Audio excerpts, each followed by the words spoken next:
Sometimes, the smallest mistake doesn't ruin your life.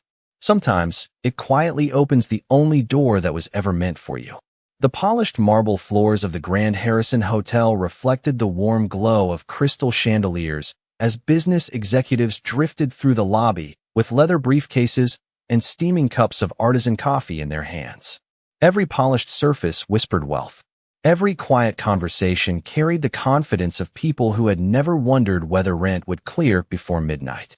Naomi Carter adjusted the worn strap of her canvas delivery bag against her shoulder and lowered her eyes as she crossed the enormous lobby, hoping to disappear into the rhythm of another exhausting morning. At 28, she had already worked an overnight shift cleaning offices before accepting a temporary courier job that paid by the delivery. Every dollar mattered. Her 4-year-old daughter, Maya, was waiting at a neighborhood daycare only because an elderly neighbor had offered to cover the extra hour until Naomi finished this last assignment. Her sneakers squeaked softly against the marble as she checked the envelope one more time. Suite 1817. Confidential legal documents. Signature required. She stepped into the private elevator reserved for executive guests, feeling painfully aware that even the polished chrome walls seemed too expensive for someone wearing a faded navy jacket bought from a thrift store 3 winters ago. The elevator climbed in near silence until the doors opened onto a hallway wrapped in thick carpet that muted every footstep. Fresh lilies scented the air. Framed artwork stretched along the walls beneath elegant brass lights. Naomi found room 1817 and knocked twice. No answer. She checked the paperwork again. Delivery before 8 a.m. Signature mandatory. She knocked a little louder. Still nothing.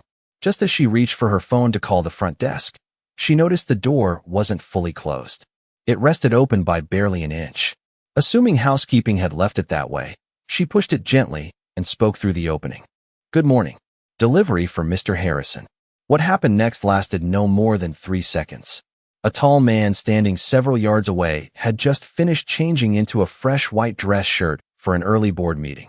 Hearing the unexpected voice, he immediately reached for the charcoal suit jacket draped over a nearby chair and slipped it on without panic, his expression calm but clearly surprised. Naomi froze the instant she realized she had entered an occupied room by mistake. Heat rushed into her face. I'm so sorry, she blurted, already backing toward the hallway without lifting her eyes again. The door was open. I thought. She couldn't even finish the sentence before pulling the door shut with trembling hands. Her heartbeat thundered louder than the elevator chime behind her. She wanted nothing more than to disappear. Inside the suite, Ethan Harrison stood silently for a moment, adjusting the cuff of his freshly buttoned sleeve before glancing toward the closed door. He had expected another executive, another assistant, another interruption among hundreds that filled every week of his carefully scheduled life. Instead, he had seen something different. A woman whose first instinct had been embarrassment rather than curiosity. Someone who apologized before making excuses. Someone who had deliberately looked away instead of lingering. He quietly picked up the delivery envelope she had accidentally left on the entry table, noticing her name printed neatly on the electronic receipt. Naomi Carter. Outside in the hallway, Naomi hurried toward the elevator, unaware that a discreet security camera above the corridor had captured the exact moment she entered the CEO's suite. By lunchtime, that silent recording would become the beginning of a story almost everyone inside the hotel believed they already understood. Almost everyone except the one man who had actually been there. Naomi barely made it back to the service elevator before her knees felt weak. She leaned against the cool metal wall and closed her eyes for a single breath, wishing she could rewind the last 60 seconds. She had never been inside a luxury suite before, and now she had accidentally walked into one at exactly the wrong moment. Get yourself together, she whispered under her breath. You still have 3 more deliveries. She collected the signed receipt from the front desk after explaining that the guest had accepted the documents, then hurried toward the loading entrance where the rest of the morning couriers came and went without anyone noticing her. Or so she thought. Less than an hour later, the atmosphere inside the hotel shifted. Conversations stopped whenever Naomi entered a hallway. 2 bellhops exchanged glances before lowering their voices. A housekeeper who had smiled warmly earlier suddenly avoided eye contact altogether. Naomi tried convincing herself she was imagining it, until she stepped into the employee cafeteria to refill her water bottle. The room became strangely quiet. She heard only fragments as she walked past. "That is the woman," one voice whispered. "Suite 1817, another replied. "The chief executive officer's floor." Someone quietly laughed. Naomi tightened her grip on the bottle, but kept walking. She had learned years ago that dignity often meant refusing to answer rumors that had not even been spoken directly to her face. Ever since Maya had been born, every ounce of energy belonged to surviving, not arguing. Her phone vibrated. A picture appeared from her neighbor, Mrs. Evelyn Brooks. Maya was smiling proudly beside a paper crown she had made at daycare. The message underneath read, "She keeps asking if mommy is almost done working." Naomi smiled despite everything. "Just a little longer, sweetheart," she whispered to the photograph before slipping the phone back into her pocket. Upstairs, inside Harrison Global's executive conference room, Ethan Harrison listened as 12 board members debated quarterly acquisitions projected across a wall-sized display. Revenue forecasts, international expansion, investor confidence. Every voice sounded polished and certain. Yet his thoughts drifted unexpectedly toward the frightened courier whose apology had felt more genuine than most conversations he had heard all week. His executive assistant quietly approached with a tablet. "Sir, there is a situation involving hotel staff." Ethan glanced at the screen. A security supervisor had flagged footage from the executive hallway after several employees began circulating exaggerated stories about a delivery woman entering his suite. "Would you like us to issue a formal statement?" the assistant asked carefully. Ethan watched the silent video. Naomi knocked twice, waited patiently, pushed the already open door only a few inches, immediately apologized, left within seconds. No hesitation, no inappropriate behavior, only embarrassment. He placed the tablet face down. "Not yet," he answered calmly. The assistant looked surprised. "Sir," Ethan folded his hands. "I want every report before anyone makes assumptions." Downstairs, Naomi had nearly finished organizing outgoing packages when the hotel operations manager appeared beside her cart. Richard Collins was known for running the property with military precision. His perfectly pressed suit contrasted sharply with Naomi's faded uniform. "Ms. Carter," he said without smiling, "please come with me." Every employee within earshot suddenly found something else to look at. Naomi followed him through a corridor lined with framed photographs of celebrity guests until they reached a small office overlooking the lobby. Richard closed the door behind them and placed a printed incident report on the desk. "Several employees have reported inappropriate conduct involving one of our most important guests this morning." Naomi stared at the paper without touching it. Her heartbeat slowed instead of quickening. She had spent too many years facing impossible moments to panic now. She simply lifted her eyes and spoke with quiet honesty. "Sir, I opened the wrong door because I believed the room was empty. The moment I realized my mistake, I apologized and left." "That is exactly what happened." Richard studied her face, almost expecting a longer explanation. Instead, he found only steady eyes, tired from too many sleepless nights, yet unwilling to bend the truth even to save herself. Outside the office window, guests continued crossing the shining marble lobby without noticing that one ordinary woman was about to lose far more than a temporary job because of 3 accidental seconds that the entire building believed it already understood. Richard Collins remained silent for several long seconds, studying Naomi as though waiting for her story to change. It never did. She stood with both hands loosely folded in front of her, her delivery badge still hanging from the faded navy lanyard around her neck, her shoulders tired but steady. "Is there anything else you would like to add?" he finally asked. Naomi slowly shook her head. "No, sir. I made a mistake by opening the wrong door. I should have been more careful. I accept responsibility for that. But I did not enter with bad intentions, and I left immediately." Richard tapped a pen against the incident report. "Several employees believe you deliberately tried to gain access to Mr. Harrison's suite." Naomi lowered her eyes for only a moment before looking back at him. "People are free to believe whatever they want. I cannot control that. I can only tell the truth." There was no anger in her voice. No pleading. No dramatic defense. Just quiet honesty delivered with the calm of someone who had spent years discovering that life rarely rewarded explanations. Richard leaned back in his chair. During his 20 years managing luxury hotels, he had seen every kind of scandal imaginable. Guests seeking attention, employees inventing stories for money, social media stunts designed to attract headlines. Yet the woman standing in front of him looked nothing like any of them. She appeared exhausted, worried, and deeply embarrassed, but never calculating. Before he could continue, his office phone rang. Richard answered immediately. Operations. His expression shifted almost instantly. Yes, I understand. I will be there in 5 minutes. He hung up and gathered several folders. Remain available this afternoon, Miss Carter. We may need another statement after reviewing security footage. Naomi nodded politely. Of course, sir. As she stepped back into the hallway, she quietly released the breath she had been holding. She still had not been fired, but she knew uncertainty could feel almost as heavy as bad news itself. Outside, the afternoon sun poured through the towering glass windows overlooking downtown Chicago. Naomi checked the time. 3:15. She had exactly 45 minutes to pick up Maya before late fees began. Every extra dollar mattered.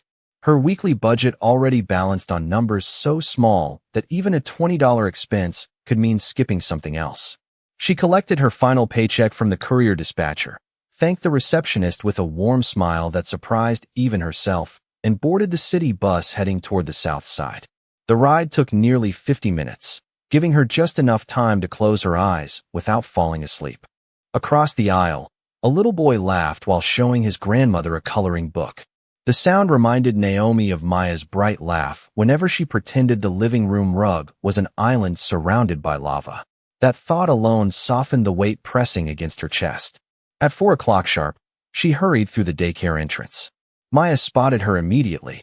Mommy, the little girl shouted before racing into Naomi's arms with a paper crown still resting crookedly on her curly hair. Naomi hugged her tightly, breathing in the familiar scent of finger paint, baby shampoo, and crayons. Did you have a good day? She asked. Maya nodded enthusiastically. Miss Kelly said I shared my snacks. Naomi smiled. That sounds exactly like my girl. Mrs. Evelyn Brooks approached with Maya's backpack. Long day? She asked gently. Naomi forced a reassuring smile. Just one of those days. The older woman studied her face for a second longer before quietly placing a small paper bag into Naomi's hand. I made chicken noodle soup this afternoon. There is enough for both of you. Naomi blinked in surprise. Mrs. Brooks, I cannot. You can. The older woman interrupted with a kind smile. Neighbors help neighbors. Tears almost reached Naomi's eyes, but she swallowed them before Maya could notice. Thank you, she whispered sincerely. That evening, after Maya had fallen asleep on the worn living room couch with her favorite stuffed elephant tucked beneath one arm, Naomi opened her aging laptop and searched for evening job listings. Cleaning offices, grocery stocking, weekend cashier, anything that could replace the income she feared she might lose tomorrow. She never imagined that only a few miles away, inside the top floor of Harrison Global Headquarters, Ethan Harrison was watching the same hallway security footage for the third time, paying far less attention to the accident itself than to the remarkable composure of the woman everyone else seemed so eager to judge. Morning arrived with a pale gray sky hanging over Chicago, and Naomi woke before her alarm as she always did. She quietly covered Maya with a soft blanket before stepping into the tiny kitchen of their apartment. The coffee maker had stopped working months ago, so she stirred instant coffee into hot water while checking the balance in her bank account. After paying rent, utilities, daycare, and groceries, less than $90 remained until next Friday. She looked toward the living room where Maya still slept peacefully and smiled despite the knot in her stomach. One day at a time, she whispered. 20 minutes later, Maya sat at the small kitchen table happily eating oatmeal topped with sliced bananas. Mommy, she asked between bites, are you coming home early today? Naomi gently brushed a curl away from her daughter's forehead. I hope so, sweetheart. Maya nodded with complete confidence. You always come home. Those 4 simple words settled deep inside Naomi's heart. No matter how difficult yesterday had been or how uncertain today might become, one little girl still believed her mother could fix everything. After dropping Maya off at daycare, Naomi boarded another city bus toward the Grand Harrison Hotel, uncertain whether she was returning to work or simply returning to hear that she no longer had one. The The familiar marble lobby seemed even larger that morning. Conversations quieted again as she walked past the concierge desk, but this time she kept her head high. She had done nothing wrong except make an honest mistake. If she lost her job, she wanted to lose it with her dignity intact. Upstairs, Ethan Harrison had already completed 2 conference calls before 8:30. Yet instead of reviewing investment reports, he found himself asking his executive assistant an unexpected question. Has the investigation regarding yesterday's incident been completed? His assistant nodded. Security confirmed everything matched the video, sir. The employee entered after finding the door partially open, apologized immediately, and left within seconds. There was no misconduct. Ethan looked out through the floor-to-ceiling windows overlooking the city. And the rumors? The assistant hesitated. Those spread much faster than the facts. Ethan remained silent for several moments before speaking quietly. That usually happens. Meanwhile, Richard Collins called Naomi back into his office. This time the atmosphere felt different. He closed the file on his desk before she even sat down. We reviewed every camera angle available, he said calmly. Your statement was accurate. Naomi released a slow breath she had not realized she was holding. Thank you for checking, sir. Richard nodded. However, the hotel's temporary courier contract expires today, as originally scheduled. That decision has nothing to do with yesterday. Naomi offered a small, grateful smile. I understand. She stood, thanked him sincerely for hearing her side of the story, and quietly walked toward the employee exit carrying only her canvas bag and a folder containing a few work references. She did not complain. She did not ask for exceptions. She simply accepted another difficult day the same way she had accepted so many before it. Just outside the hotel entrance, dark clouds rolled across the skyline, and a cool breeze swept along Michigan Avenue. Naomi pulled her jacket tighter as she checked the bus schedule on her phone. Across the street, Ethan's black sedan waited at the curb after another executive meeting. As his driver eased into traffic, Ethan happened to glance through the window. There she was, the same woman from yesterday. No longer inside the elegant hotel, but standing alone beneath a bus stop sign, carefully counting the remaining bills inside her worn wallet before returning them to her pocket. A moment later, her phone rang.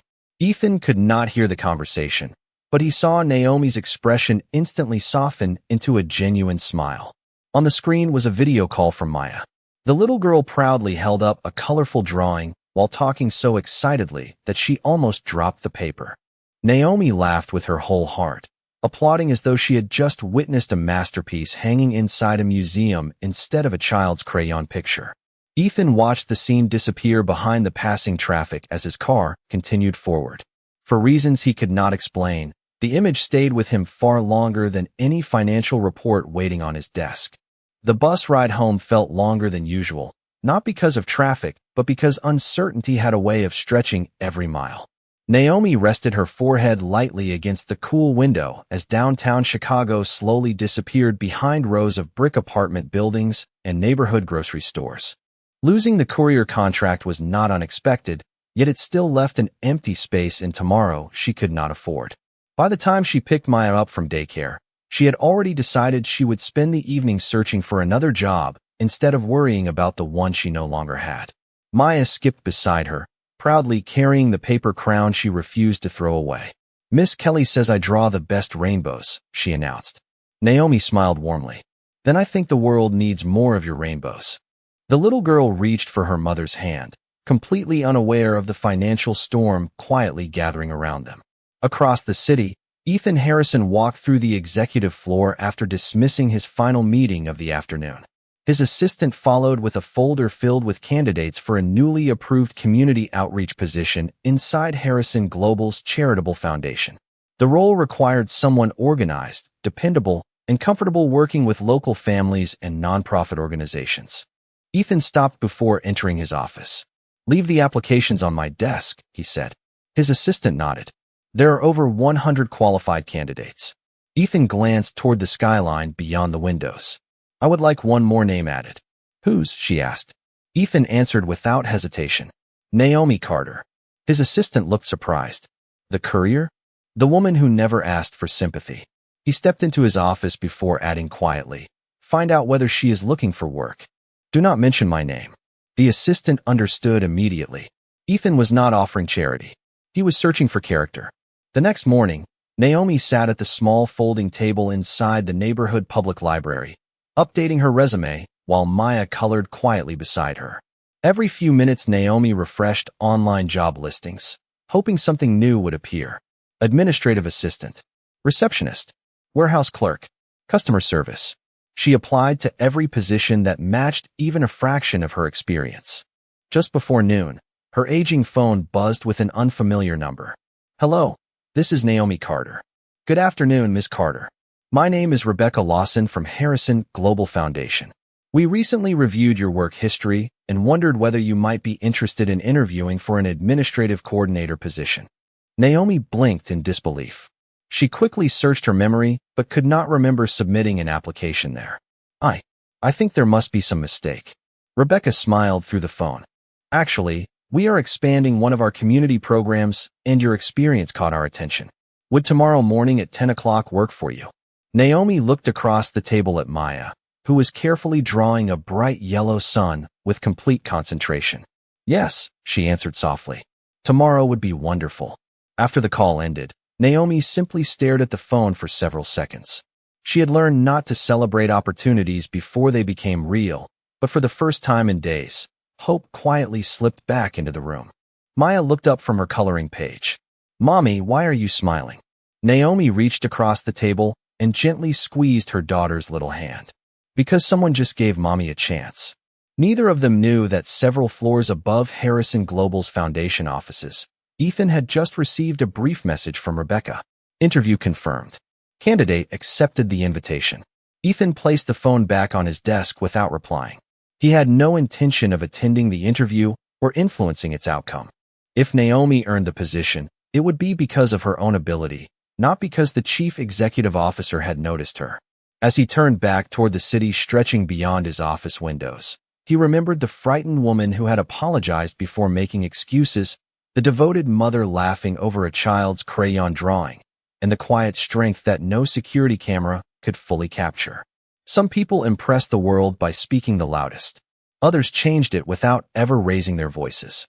The next morning, Naomi arrived at Harrison Global Foundation 15 minutes early, wearing the only blazer she owned, carefully pressed the night before after Maya had fallen asleep. The building rose above downtown Chicago with quiet confidence, its glass exterior reflecting the bright autumn sky. Unlike the luxury hotel where everything had begun, this lobby felt welcoming rather than intimidating. Framed photographs covered one wall, showing volunteers rebuilding playgrounds, serving meals, and mentoring children across the city. Naomi paused for a moment, studying the smiling faces before checking in at the reception desk. "Good morning," the receptionist said warmly. "You must be Ms. Carter. Ms. Lawson will be with you shortly." Naomi thanked her and sat quietly, smoothing the edge of her resume while trying to slow her breathing. She had prepared for interviews before, but this one somehow felt different. It was not simply another paycheck. It was an opportunity to begin again. Several floors above, Ethan Harrison reviewed quarterly reports when his assistant entered with the morning schedule. "Your 10 o'clock meeting with the Education Initiative begins in 20 minutes, she said. Ethan nodded before asking casually, "Has Ms. Carter arrived?" His assistant smiled slightly. "She checked in early." Ethan looked down at the document in front of him but did not turn the page. Good. He deliberately chose not to attend the interview. If Naomi succeeded, it had to be because the hiring committee recognized the same qualities he had quietly observed. Meanwhile, inside the interview room, Rebecca Lawson greeted Naomi with a friendly handshake. "Thank you for coming in, Ms. Carter." Two additional managers introduced themselves before inviting her to take a seat. The questions began simply. "Tell us about your previous experience. Describe a difficult situation at work. How do you manage competing priorities?" Naomi answered each one honestly, never exaggerating accomplishments or hiding setbacks. When Rebecca asked, "Can you describe a time your integrity was tested?" Naomi hesitated briefly. She could have mentioned the hotel incident, but doing so felt unnecessary. Instead, she smiled gently. "Every parent faces moments when life becomes difficult. My daughter watches how I respond to those moments. I cannot control every circumstance, but I can control the example I set for her." I want her to grow up believing honesty still matters, even when it is inconvenient. The room grew unexpectedly quiet. None of the interviewers wrote anything for several seconds. Rebecca finally smiled. Thank you. That is a thoughtful answer.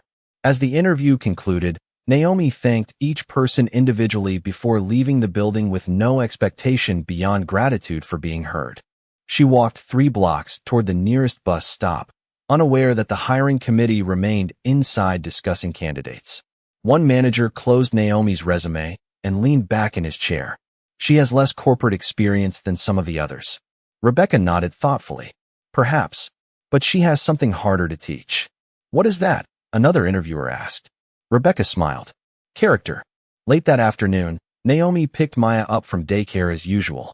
They stopped at a small neighborhood grocery store where Maya carefully carried a loaf of bread almost as large as her tiny arms. While waiting in line, Naomi's phone rang once again. She answered cautiously. Hello, this is Naomi. Rebecca's cheerful voice came through the speaker. Ms. Carter, I am happy to tell you that the committee was unanimous. We would like to offer you the administrative coordinator position at Harrison Global Foundation. Full-time employment, medical benefits, retirement contributions, and a starting salary of $62,000 per year. Naomi's eyes filled instantly with tears she could no longer hide.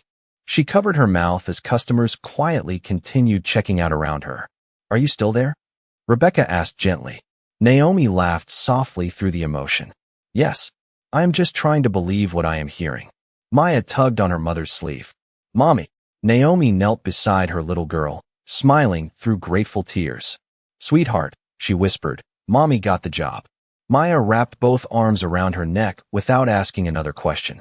For her, one smile from her mother was all the explanation she needed. Neither of them knew that at that exact moment, Ethan Harrison stood alone inside his office overlooking the city, reading a single message from Rebecca Lawson that simply said, she earned it. Naomi's first week at Harrison Global Foundation passed more quickly than she expected. Every morning she arrived before 8, organized volunteer schedules, answered phone calls from community centers, and carefully updated grant records that supported families across Chicago. The work was demanding, but for the first time in years, she no longer carried the constant fear that one unexpected expense would push everything apart. She even framed Maya's newest crayon rainbow and placed it beside her computer monitor. Whenever the day became overwhelming, one glance at that colorful drawing reminded her why every long hour mattered. Her coworkers quickly noticed something different about the newest employee. Naomi never left a problem for someone else to solve. If a volunteer arrived confused, she walked them to the correct office herself. If an elderly visitor struggled with paperwork, she patiently read every line aloud until they understood. Kindness was not something she performed when people were watching. It simply seemed to follow her naturally. One rainy Thursday afternoon, the office received an unexpected call from a neighborhood youth center. Their delivery of school supplies had been delayed, and dozens of children were arriving for an after-school tutoring program with empty classrooms waiting for them. Rebecca Lawson looked around the office. Most employees had already left for off-site meetings. I can take them, Naomi said without hesitation. My shift ends in 20 minutes anyway.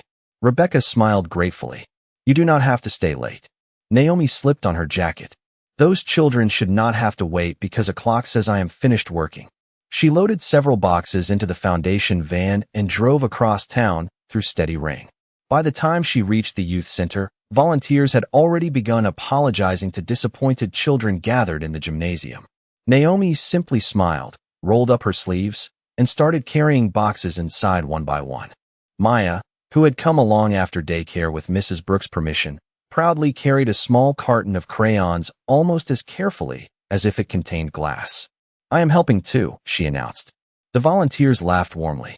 Across town, Ethan Harrison had been scheduled to visit the same youth center for a quiet donor inspection that afternoon. His driver pulled into the parking lot just as Naomi carried the final box through the entrance, rainwater glistening on her jacket. Ethan paused before getting out of the car. He watched through the windshield as Maya reached up to hand her mother a roll of colorful stickers. Naomi thanked her with the same bright smile she had worn during their video call days earlier. Neither mother nor daughter noticed the black sedan parked nearby. Inside the center, Children quickly surrounded the supply tables with excited voices. One little boy stared sadly at a backpack with a broken zipper. Before anyone else noticed, Naomi quietly exchanged it with a brand new backpack from an unopened donation box. She never mentioned what she had done. She simply smiled when the boy's face lit up with relief. Ethan observed everything from a respectful distance. Rebecca had once described Naomi as someone with character. Now he understood she had understated the truth. Naomi never asked who deserved kindness before offering it. She simply gave it wherever she found a need. As the event concluded, the center director approached Ethan to thank him for supporting the foundation. Before leaving, Ethan asked only one question. The woman helping with the supplies. Is she here because someone instructed her to stay? The director smiled. No, sir. Her workday had already ended. She stayed because she said children should never have to wait for hope. Ethan looked toward the gymnasium where Naomi knelt beside Maya, helping two young sisters choose notebooks covered with bright cartoon animals. At that moment, he realized the greatest investment his company had made all year was not a new building, a new technology, or a new acquisition. It was giving one remarkable mother the opportunity she had quietly earned long before anyone had taken the time to notice. 2 weeks later, Harrison Global Foundation held its annual Community Impact Summit inside the company's headquarters. Nonprofit leaders, volunteers, donors, and employees gathered beneath bright lights to celebrate projects that had changed lives across Chicago. Naomi spent the morning helping guests find their seats, checking presentation schedules, and making certain every volunteer had what they needed. She preferred working quietly behind the scenes, believing the families receiving help deserved the spotlight far more than those providing it. Maya sat in the front row beside Mrs. Evelyn Brooks, wearing a bright yellow dress and swinging her feet happily above the polished floor. Every few minutes, she searched the room until she spotted her mother again, waving with both hands. Naomi always smiled back. As the program began, Rebecca Lawson stepped onto the stage to recognize several employees whose dedication had strengthened the foundation's mission throughout the year. One by one, names were announced and applause filled the auditorium. Then Rebecca paused before reading the final recognition. Sometimes, she said warmly, the greatest examples of leadership come from people who never asked to be noticed. She looked toward Naomi. Ms. Naomi Carter, would you please join us on stage? Naomi blinked in surprise before slowly making her way forward. The applause grew louder as she approached the podium, clearly confused about why she had been selected. Rebecca handed her a small crystal award before smiling. You reminded this organization that kindness is measured by ordinary moments repeated every single day. Naomi thanked her quietly, expecting the ceremony to end. Instead, Rebecca turned toward the audience once more. There is one more person who asked to say a few words. The room fell silent as Ethan Harrison walked onto the stage. Naomi froze the instant she recognized him.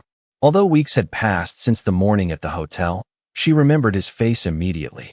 Her heart skipped as the memory of opening the wrong door returned all at once. Ethan accepted the microphone but did not stand behind the podium. Instead, he faced the audience with calm honesty. Several weeks ago, he began, someone accidentally opened the door to my hotel suite before an early meeting. A ripple of quiet curiosity moved through the room. Naomi lowered her eyes, wishing she could disappear. Ethan continued gently. Rumors spread much faster than facts. Many people believed they understood what happened. I was one of the few who actually knew the truth. Naomi slowly looked up.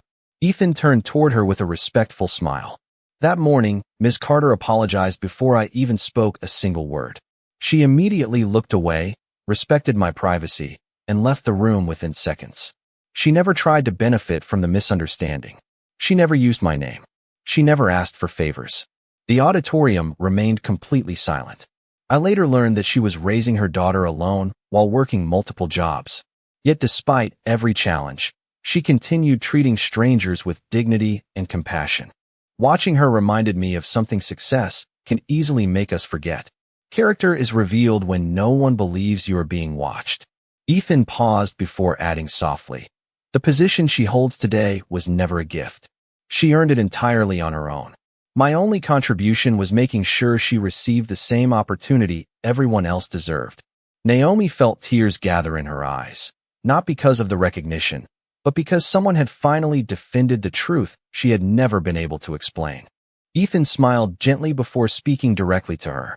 The day you opened the wrong door, you thought you had made the worst mistake of your life. But the only thing I remember is that you chose respect when no one expected it. Thank you for reminding me that integrity is still one of the rarest qualities a person can possess. From the front row, Maya jumped to her feet and clapped with all the enthusiasm only a child could bring. Soon the entire audience stood beside her. The applause echoed through the auditorium, not for wealth or power, but for a quiet woman whose greatest strength had never been seen in a security camera or written on a resume. It had always been hidden inside the choices she made when doing the right thing was the hardest path to follow. The standing ovation lingered long after the ceremony ended, but the moment Naomi treasured most came several minutes later when the crowd had begun to disperse. Maya ran across the auditorium and threw her little arms around her mother's waist. "I told everyone my mommy is the best," she said proudly. Naomi laughed through happy tears as she lifted her daughter into her arms. "I think I am the lucky one," she whispered, kissing the top of Maya's curly hair. Across the room, Ethan quietly thanked several community partners before preparing to leave. He had never enjoyed being the center of attention, and today had not been about him. As he reached the exit, he noticed Naomi walking toward him with Maya, holding one of her hands. Naomi stopped a respectful distance away. "Mr. Harrison," she said sincerely, "I never had the chance to thank you." Ethan smiled gently. "You do not owe me thanks." Naomi shook her head. "Maybe not for the job. You were right. I earned that opportunity because people believed in my work. But today you gave me something I could never have given myself. You gave me back my reputation." Ethan looked at her for a quiet moment before answering. "The truth already belonged to you. I simply refused to let it stay hidden." Maya looked up at Ethan with the fearless curiosity only children possess. "Are you the man Mommy accidentally met at the hotel?" Naomi felt her face warm with embarrassment, but Ethan laughed softly. "Yes," he answered with an easy smile. "That was me." Maya thought about it for a second before nodding wisely. "Then I guess opening the wrong door was not so bad after all." Ethan smiled. "I think you might be right." Months passed, and life settled into a rhythm Naomi had once believed existed only in other people's stories. She no longer worked 3 jobs just to survive. Evenings belonged to homework at the kitchen table, neighborhood walks with Maya, and quiet dinners shared with Mrs. Evelyn Brooks, who insisted she was family whether Naomi agreed or not. At Harrison Global Foundation, Naomi became known not only for her efficiency, but for the compassion she brought into every conversation. Families remembered her name because she listened before speaking. Volunteers returned because she made each person feel valued. Children smiled whenever she visited community programs because she somehow remembered every birthday, every favorite color, and every dream they had shared with her. Ethan also changed in ways that never appeared in business magazines. He began spending more time visiting the neighborhoods his foundation served instead of simply reading reports inside conference rooms. He started listening longer during meetings and speaking less. Senior executives quietly noticed that decisions increasingly included one question they had never heard him ask before. How will this affect the people behind the numbers? The answer mattered now. One bright Saturday morning, the foundation reopened a renovated neighborhood playground funded by Harrison Global. Families filled the park while children raced toward brand new swings and colorful climbing structures. Maya laughed as Ethan gently pushed her on a swing, counting each gentle arc through the crisp autumn air. Naomi watched from a nearby bench, grateful not for wealth or recognition, but for the unexpected peace that had found its way into their lives. Ethan walked over and sat beside her as Maya continued laughing with new friends. Neither of them spoke for a while. Sometimes silence carried more meaning than conversation ever could. Finally, Ethan looked toward the playground and said quietly, "Amazing things happen when good people are simply given a fair chance." Naomi nodded. "And amazing things happen when powerful people choose to see those everyone else overlooks." The afternoon sunlight stretched across the playground as children filled the air with laughter, and Naomi realized that her life had not changed because she had accidentally opened the wrong door. It had changed because she never allowed one mistake to define who she was. Sometimes destiny does not arrive wrapped in perfect plans or extraordinary miracles. Sometimes it begins with an ordinary choice to remain honest when no one believes you, to remain kind when life feels unfair, and to keep walking forward